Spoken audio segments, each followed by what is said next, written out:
लातूरमध्ये मराठा समाज आक्रमक होत छत्रपती शिवाजी महाराज चौकामध्ये संतप्त मराठा समाज बांधवांनी आणि तरुणांनी धनंजय मुंडे यांच्यासह आरोपीच्या फोटोला जोडे मारून आंदोलन करत फोटोचे बॅनर जाळले। बीड जिल्ह्यातील संतोष देशमुख हत्या प्रकरणातील क्रूरतेने मारहाण करतानाचे फोटो समोर आल्यानंतर लातूरमध्ये मराठा समाज आक्रमक झालाय। हत्या प्रकरणातील आरोपींना तात्काळ फाशी द्या, तसंच सरकारनं धनंजय मुंडे यांना पाठीशी घालत मंत्रिपदाचा राजीनामा घेण्यासाठी टाळाटाळ करत उशिरा राजीनामा घेतला असा आरोप करत धनंजय मुंडे यांच्यावर देखील खंडणी आणि 302चा गुन्हा दाखल करा या मागणीसाठी लातूरमध्ये छत्रपती शिवाजी महाराज चौकात दिनांक 4 मार्च रोजी दुपारी 12 वाजण्याच्या सुमारास काळ्या फिती बांधून संतप्त मराठा समाजातील तरुणांनी धनंजय मुंडे आणि आरोपींचे फोटो जाळत निषेध व्यक्त केला। तर यावेळी धनंजय मुंडे आणि आरोपी यांच्या विरोधामध्ये जोरदार घोषणाबाजी देखील करण्यात आली।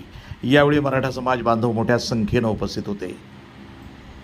संतोष देशमुख यांचा खून जवळपास 80 ते 85 दिवस झालं। या निर्दयी सरकारकडे सर्व असताना व्हिडिओ फुटेज फोटो गृहमंत्र्याकडे मुख्यमंत्र्याकडे असताना यांना संवेदना नव्हत्या का?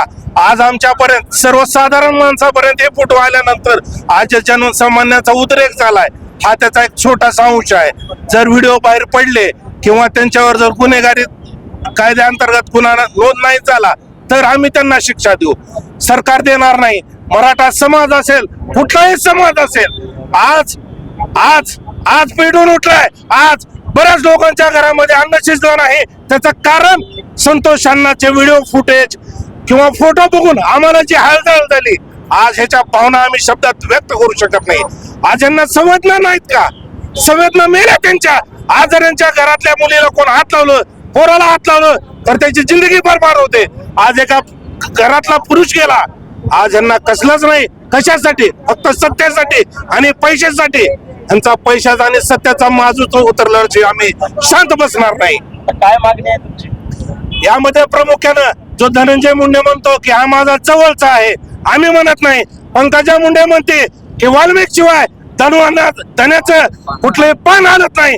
मग संतोष अण्णाचं खून करणाऱ्या माधुरचोदचं पान कसं हल्लं? आज यांचं जे खून केला संतोष अण्णाचं, मग यांचं पान हलत नाही ना त्या व्यक्तीशिवाय? मग त्याला माहिती नव्हतं का? मग इतके दिवस राजीनामा द्यायला काय वेळ लावला? का बरं गुन्हे नोंद झाले नाहीत? आज महाराष्ट्राचा बिहार करतोय। समाजामध्ये तुम्ही भांड लावायचं काम करता आणि या सर्व गोष्टी होतात म्हणजे याला कुठेतरी राजाश्रय भेटतोय। त्याशिवाय सर्वसाधारण माणसाची एवढी हिंमत होतच नाही। धनंजय मुंडेवर जर 302चा गुन्हा दाखल। NTV news Marathi, Latur.